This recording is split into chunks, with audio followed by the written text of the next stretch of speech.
ao Chá e Prosa com Alexandra Gomide, quinta temporada. Hoje a nossa conversa será novamente com a doutora Elida Bottari, advogada de Previdência Social Internacional, a falar sobre o desconto de imposto de renda, saída fiscal e muito mais. Temas importantes para o brasileiro que vive em Portugal, mas também para o português que vive no Brasil. Seja muito bem-vinda, doutora Elida, mais uma vez aqui conosco no Chá e Prosa. Muito obrigada, Alexandra. É uma honra estar aqui novamente, contribuir mais uma vez aqui com o meu conhecimento para todos, né, para a comunidade brasileira, portuguesa, e já estou muito mais à vontade aqui hoje. Isso né? é bom! Já estou me sentindo aqui... Em casa. Em casa. Mas que coisa boa! O nosso chá, então, vai fluir naturalmente. O importante é que sempre temos atualizações, né, gente? Envolver o assunto de imigração, envolver qualquer assunto brasileiro, português, lá e cá, sempre temos atualização. Bom, recentemente, o Supremo Tribunal Federal decidiu que é inconstitucional o desconto do imposto de renda na alíquota de 25% sobre os benefícios do INSS, recebidos por brasileiros residentes no exterior. Pode nos explicar, doutora, um pouquinho mais sobre isso? Sim, sim. Essa é uma notícia que repercutiu muito nessas últimas semanas. Se não estou em erro, foi no dia 28 de outubro que foi publicado o acórdão no Diário Oficial, né, no Supremo Tribunal Federal do Brasil. E era uma decisão muito aguardada por todos nós. Exatamente, porque impacta muito. Sim, diretamente na vida de milhares de brasileiros que estão no exterior. E de portugueses também que trabalharam no Brasil, retornaram para cá após a reforma, né, e gozam do seu benefício pago pelo INSS no Brasil. E confesso que até me surpreendi, porque não esperávamos que fosse tão cedo. Não, o processo estava parado desde 2021 e, de repente, assim, fomos realmente surpreendidos com essa decisão e favorável ainda para os contribuintes, né? Mas o que é isso, afinal? Os brasileiros e portugueses, né, aqueles que eram, então, beneficiários de uma aposentadoria, uma pensão do INSS no Brasil e que passassem a residir no exterior, eram tributados em 25% do imposto de renda, já descontado na fonte, independente do valor do benefício. Então, imagina, pessoas que recebiam um salário mínimo, que já é mínimo, descontava-se os 25% só porque residiam no exterior. Obviamente, isso não parece justo, não é? Porque se ela residisse no Brasil, ela seria isenta do imposto de renda, só porque decidiu morar no exterior, ela tem que tributar o imposto de renda numa alíquota tão elevada, né? Não faz sentido. Então, foi justamente por aí, não é, que o Supremo Tribunal Federal justificou a alteração dessa alíquota, né, e reconheceu a inconstitucionalidade dessa lei. Por quê? Porque ela viola princípios essenciais, como da igualdade, da progressividade do imposto de renda, porque qual que é a lógica? Quem ganha mais, paga mais, né? E temos ali aquela linha, aquele piso de isenção. Então, o salário mínimo, é para ser isento de imposto de renda. Exato. Então, o STF, né, o Supremo Tribunal Federal, veio a decidir que esse desconto, que essa alíquota de 25% é inconstitucional e que, então, aqueles que recebem o seu benefício do INSS no exterior vão, então, tributar na alíquota progressiva aplicada aos residentes no Brasil. Então, aquelas pessoas que vinham tendo, então, esse desconto do imposto de renda, nessa alíquota exorbitante de 25%, podem, então, buscar, o ideal é que seja um advogado, porque pode ser necessário mover uma ação judicial. Retroativo, então? Retroativo dos últimos 5 anos. Isso é sensacional, uma notícia maravilhosa. Sim, sobretudo para aqueles que recebiam, recebem salário mínimo e tinha esse desconto de 25%. Porque a lógica é, quem descontava mais, tem mais para receber, claro, né? Claro. Então, é muito importante, então, buscar esse apoio, esse direito, justamente. Tanto, como é recente, a gente ainda não sabe muito bem como que o INSS vai se comportar, a Receita Federal, diante disso. Se vão deixar já de aplicar esse desconto, porque o STF ele não deu instruções nesse sentido. Ele diz que é inconstitucional, mas não deu instruções como é que é para se fazer a partir de agora. Então, a gente não sabe como é que a Receita Federal, o INSS vão se comportar diante disso, né, se já vão automaticamente, por conta própria, deixar de tributar nessa alíquota. Então, a gente ainda está aguardando para entender como esses órgãos vão se comportar diante da nova decisão. Na prática, ainda está acontecendo como era. Exato, por isso que pode ser necessário ingressar com uma ação judicial para invocar, então, esse novo entendimento do Supremo Tribunal Federal para suspender o desconto e pedir, então, o reembolso desses últimos anos que foi descontado indevidamente nessa alíquota de 25%. E isso impacta muito, né, doutora? Porque, por exemplo, quando a gente teve a mudança do câmbio, né, quem chegou aqui em 2016, 17, que era mais ou menos 3,5, alguma coisa assim, e de repente agora 6, 7, muitos reformados tiveram que voltar para o Brasil. Sim. Porque não conseguia, e às vezes, se não tivesse esse desconto, poderia ter se mantido aqui. Sim, pois, né? Porque fica inviável, né? Imagina, Exatamente. E um casal, imagina um casal. Podemos fazer, assim, uma analogia muito simplória, né? Que 50%, né? Somar 25, 50% de um rendimento que ele deixa de... É muita coisa. Mas eu lembro lá na UAI da gente receber esses reformados lá falando justamente isso. Olha, metade do meu salário não está chegando. Pois. Então... Perde com câmbio, perde com o desconto do imposto de renda. Então, na prática, né? Sente-se muito mais esse desconto. Com certeza. Ou seja, uma boa notícia. Boa notícia, com certeza, sim. Isso é bom. Boas notícias são sempre bem-vindas. Exatamente. Bom, uma dúvida assim, muito comum também dos brasileiros que vivem no exterior é sobre a saída fiscal. Ela é obrigatória? Tema delicado. Pois é. Eu percebo... Hoje eu chamei a doutora Eda.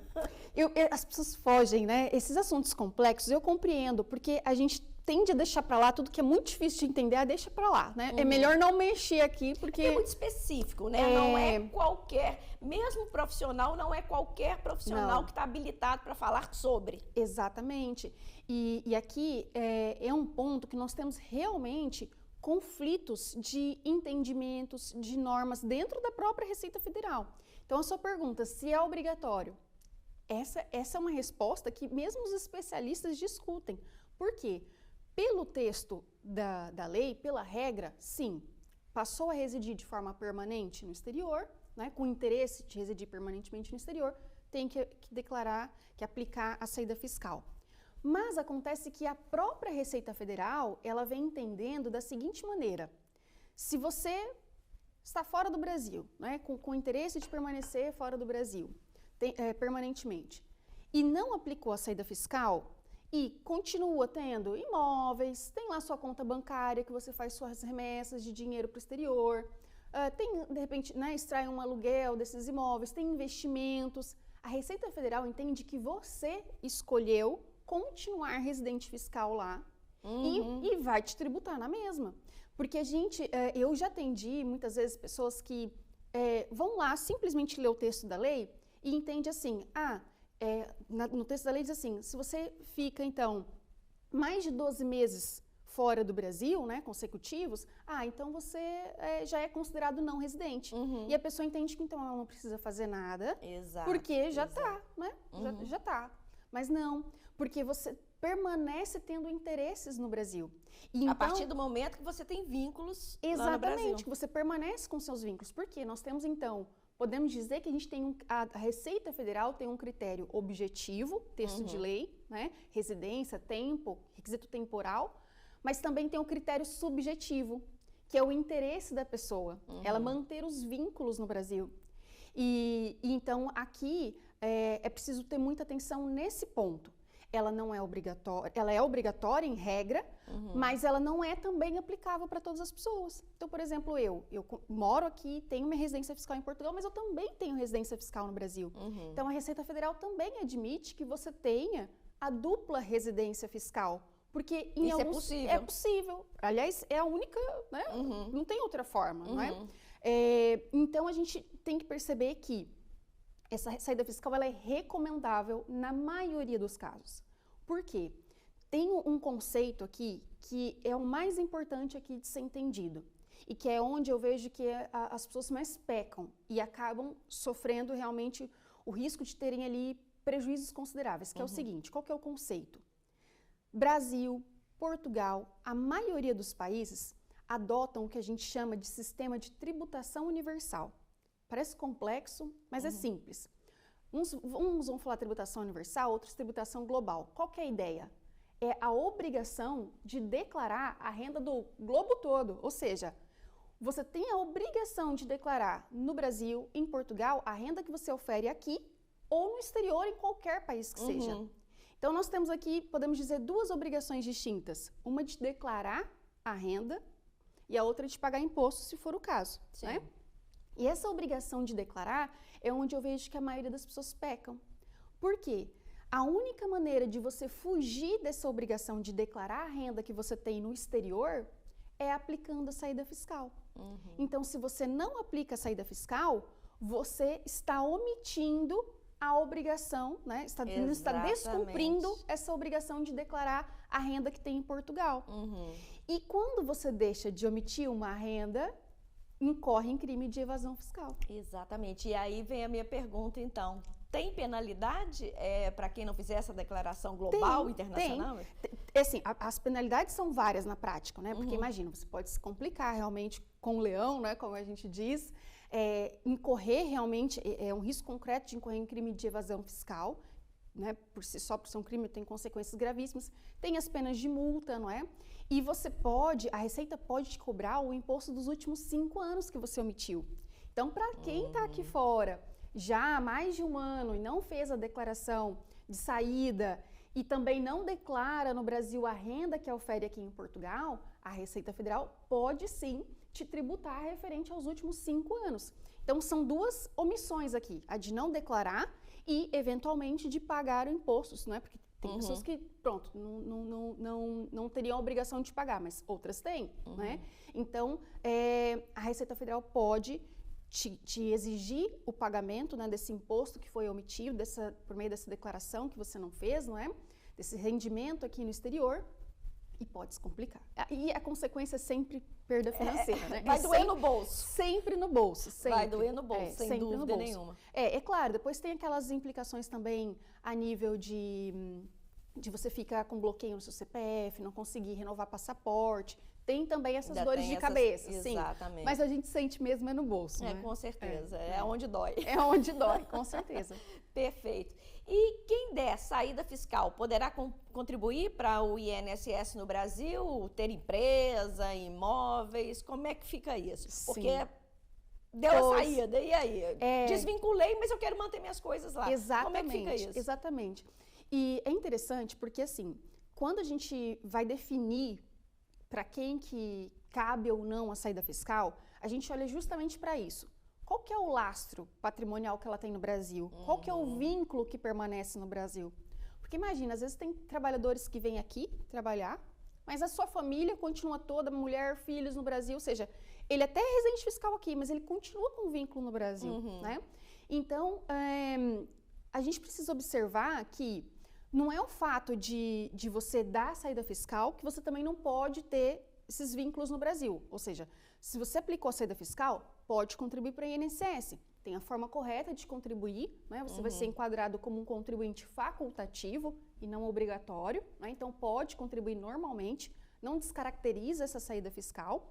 Pode também ter imóveis, pode ter empresas. Só que no caso dos imóveis, na hora de fazer a declaração do imposto de renda, tem uma forma específica, uma forma correta de se fazer isso para não descaracterizar essa saída fiscal. Pode ter empresas, só que essa empresa ela não vai poder se beneficiar daqueles incentivos, daquelas vantagens que o governo aplica para empresas de residentes no Brasil. Por exemplo, MEI, né? E MEI não é propriamente uma empresa, mas é tida, não é como se fosse. Então, se você aplica a saída fiscal, não pode ter MEI, não pode aderir ao Simples Nacional. Então, no mínimo, vai ali para um lucro presumido. Então, tem várias implicações. Poder pode, mas você perde alguns benefícios. Né? Isso é importante de se dizer. E um outro ponto que eu acho aqui de extrema relevância é que, às vezes, também atendo pessoas que aplicaram saída fiscal e acham que está tudo certo. Só que, depois que você faz a declaração de saída fiscal, você tem que fazer todo o desfecho, o fechamento dos vínculos com o Brasil. Isso significa principalmente o quê? Que é onde eu vejo também que a maior parte das pessoas pecam. Não pode manter conta bancária. Você pode ter uma CDE, que é uma conta de domiciliado no exterior, mas aquela conta tradicional, aquela que você o já Nubank, tinha lá, né, aqueles bancos assim, né, aqueles Virtuais. cartões de crédito. Tem, por exemplo, tem bancos virtuais, exemplo aqui, C6 Bank e tal, que tem para não residente. Mas em regra, mas essas podem. Para não residente, uma Sim. CDE, conta de domiciliado no exterior. Tá. Restante, não pode. Então, você tem que fazer o fechamento desse ciclo. Senão, essa saída fiscal permanece sem efeito. Incoerente, né? Volta naquela, os critérios subjetivos. A Receita entende que você continua mantendo vínculos no Brasil, né? E se você tem essa CDE, essa conta de domiciliado no exterior, é interessante. Você pode ter lá seu dinheiro, você pode fazer remessas para cá, mas a Receita Federal não tem a autoridade, não é a competência sobre aqueles valores para tributar aquela renda. Olha, quer dizer, são detalhes, né, que são muitos detalhes. Que precisa de conhecimento. Sim. Né? Esse tema é muito nebuloso mesmo. Tem muitos aqui espinhos, né? Um caminho mesmo assim que a gente tem sempre que olhar. Por isso que cada caso é um caso. A gente aplica aqui um cenário, né, a regra geral, mas cada caso tem sua particularidade que a gente precisa analisar ali ao pormenor. Exatamente. E isso é importante, gente, porque, por exemplo, nós temos o aconselhamento, né, esse aconselhamento lá na Associação UAI, que ele é desvinculado do aconselhamento jurídico, ele é um aconselhamento para questões previdenciárias mesmo. A doutora Hélida é a nossa conselheira lá e a gente percebe muito isso. Quanta falta de informação e muitas vezes até por profissionais que não são exclusivamente da área, né, que não tem o domínio e acabam pegando o serviço e as consequências disso vai doer no bolso. No final das contas vai doer no bolso. Então, a importância de ter esse esclarecimento com quem é realmente específico disso, com quem é voltado para isso. Bom, mas se eu declarar a mesma renda nos dois países, pagamos mais impostos? Pois, as pessoas ficam com essa dúvida, né? Beleza, a saída fiscal não cabe para mim. Vou ter, então, a dupla residência tributária. Vou pagar mais por isso? Depende, né? Depende. Por quê? Porque a gente tem aqui um acordo entre Brasil e Portugal para não acontecer a bitributação. O que é isso? Não pagar duas vezes o mesmo imposto, né? Sobre determinada renda. Então, na prática, o que a gente tem que entender?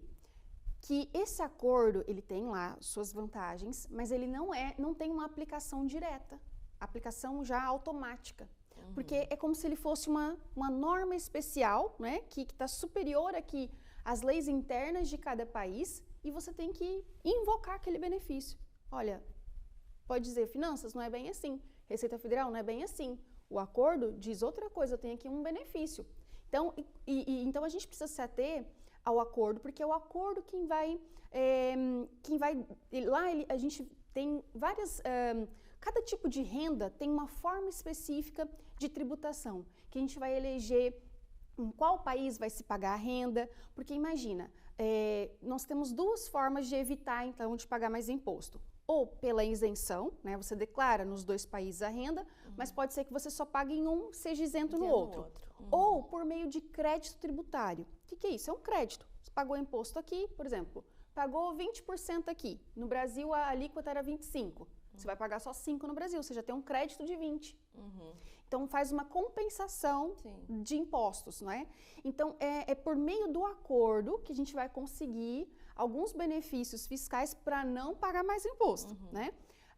E o que vai depender é o tipo de rendimento, porque cada tipo de rendimento, o acordo traz uma orientação, não é? Não seria uma orientação, mas uma determinação da forma como será tributado, né? Como que a gente pode obter essa vantagem? Onde tributa, se aplica crédito, quem concede o crédito, onde se aplica. Então, depende de cada tipo de renda, mais uma vez a especificidade, né? Então, por exemplo, pode ser rendimentos de imóveis, né? Pode ser rendimentos de trabalhador dependente, trabalhador independente, royalties, lucro, dividendos, ou seja, cada tipo de renda o acordo vai trazer uma especificidade para se aplicar aqui algum tipo de benefício. Então, o acordo é a nossa ferramenta para impedir de pagar 2 vezes, né, o mesmo imposto. Para ter mais prejuízo. Para amenizar aqui, pra né? Para amenizar. E como que a gente pode fazer uso desse acordo? Pois então, como eu disse, né, esse acordo ele não tem aplicação automática. Em regra... Tem que ter uma solicitação. Tem. E como é que a gente faz isso na prática, né? É na nossa declaração do imposto de renda. Só que para eu saber, não é complicado. A gente realmente é um assunto, não é porque eu estou aqui puxando sardinha para o meu lado, não, mas é porque realmente a gente precisa de um aconselhamento profissional para saber qual é o benefício, se de fato aquilo vai ser benéfico, se não vai trazer outros prejuízos, né? Porque imagina, principalmente para aquelas pessoas que estão há muito tempo, já saíram do Brasil, não fizeram nada. Então, a gente precisa ter cuidado aqui para saber qual data que a gente vai considerar, né? E se não vai considerar nenhuma data, como que a gente vai aplicar aqui esses benefícios de modo que fique certo nos 2 países, sabe? Porque a gente tem que casar aqui os interesses, né, em normas de 2 países e tentar extrair uma interpretação do acordo que seja favorável àquela pessoa. Então, a gente precisa realmente ter aqui uma expertise desses pormenores para encontrar aqui a melhor eficiência tributária, financeira para aquele contribuinte. Então, é por meio do acordo, por meio da declaração do nosso imposto de renda que a gente vai invocar esses créditos ou que vai apontar que a gente é isento porque já pagou no outro país e só tributa no outro país. Mas para fazer isso a gente precisa conhecer, né? Conhecer esses benefícios, conhecer as normas dos 2 países, e aí é só um profissional realmente, um advogado. E aqui, não desmerecendo o trabalho do contador, ele é importante, mas ele é um trabalho complementar ao do advogado. Não é porque... eu vejo bem diferente a atuação dos 2, inclusive nesse sentido. Porque o advogado é quem tem a competência, a expertise... E é o advogado tributário, né? Exatamente, internacionalista, sobretudo, porque também você precisa, como eu disse, conhecer das normas dos 2 países e dos acordos internacionais, entender como que esses tratados internacionais se operam. É interessante, só pensei aqui uma coisa que eu acho importante chamar a atenção, só para vocês entenderem, quem está em casa entender com mais clareza. A doutora Hélida não trabalha com imigração. Olha só como que é importante ser específico. Ela não é uma advogada de imigração. Ela é uma advogada tributária, não é isso? Internacional. Sim, internacionalista, exatamente. Porque então, olha a diferença. Porque realmente, assim, é como médico, não é? A gente tem que ser... Porque ainda mais um tema que muda tanto. Eu realmente tenho que me ater, me restringir ao meu nicho, né? Porque se eu quiser abraçar o mundo, não vou dar conta, não é? A gente tem que... E é um assunto que consome realmente, né? Temos muita demanda. Não tem nem espaço para abrir leques de outras áreas. E então, só para concluir o que eu estava a dizer, a gente realmente precisa seria um trabalho multidisciplinar, não é? Digamos assim, aqui entre contador e advogado, porque o advogado aqui conhece 2 acordos internacionais, né? Sim. E então é essencial esse trabalho casado, conjunto, exatamente. Exatamente, perfeito. Eu acho muito importante a gente estar, né, tendo essa conversa aqui hoje, para clarificar isso também, né, gente? Porque é isso. Eu, por exemplo, até então, até começaram a chegar os casos na UAI e a gente perceber vários problemas, né, em consequência de uma orientação não bem dada, era o advogado de imigração que tratava desse assunto. E não é, né? Pois, ele... Pode até ser se ele tivesse essa expertise, sim. Exatamente, né? Mas em geral não é. Porque, por exemplo, em regra, né, um advogado generalista, digamos assim, ele vai buscar o texto da lei. Só que quem trabalha na prática sabe qual que é depois o critério subjetivo, como é que como está sendo ali os bastidores, como a Receita Federal está aplicando nos casos o entendimento dela, né? Então é nesse sentido. Existem conhecimentos que de fato é a prática, né? E essa especialidade, esmiuçar de fato outras normas, não ficar só no texto da lei. Exatamente. Só isso que isso faz uma diferença tão grande. Fico feliz, né, da gente hoje conseguir trazer essas respostas também, né, com esse nível de conhecimento. Bom, doutora Hélida, Foi uma delícia recebê-la aqui novamente. Imagino que a gente ainda vai receber mais vezes. Sempre tem novidade, né? Sempre tem algum assunto para a gente trazer e clarificar um pouco mais para os nossos telespectadores. Vou pedir para a doutora deixar uma mensagem para quem nos assiste hoje. Com certeza. Olha, mais uma vez aqui, muito obrigada por esse convite. Já me coloco à disposição para quantos mais forem necessários, né? Assunto realmente nunca falta, sobretudo nessa área, não é? E a mensagem que eu deixo para todos é que muitas vezes as pessoas falam, deixa como tá, não tem problema, né? De fato, às vezes a gente joga um bocado com a ineficiência do sistema, não é? Mas a gente vive sempre no risco. E uma coisa que eu gosto de dizer aos meus clientes e digo a todos vocês é que enquanto a gente não está regular, não é? Enquanto a gente não cumpre as nossas obrigações fiscais como deve ser, o nosso dinheiro nunca é nosso. Não é? A gente permanece sempre com aquele, mas e se? Aquela insegurança, né? Então, o nosso dinheiro nunca é plenamente nosso. Então, cumpramos as nossas obrigações, né? E tenhamos essa tranquilidade de que estamos fazendo tudo como tem que ser feito e buscar de fato esse auxílio, contar com esse auxílio de profissionais especializados, porque só assim a gente também tem a segurança de que está poupando o nosso suado dinheiro, né? Que a gente está otimizando a nossa carga tributária. Muito obrigada, Alexandra. Prazer imenso estar aqui com vocês e até uma próxima, né? Exatamente. Obrigada. É isso, né? É estar bem lá e cá. E cá, exatamente. É exatamente. Perfeito. Você assistiu Chá e Prosa com Alexandra Gomide, um programa de entrevistas que é exibido quinzenalmente aos sábados, às 17 horas de Portugal, aqui na DMTV, e às 17 horas do Brasil no YouTube Olhar Brasileiro em Portugal. Até o próximo programa.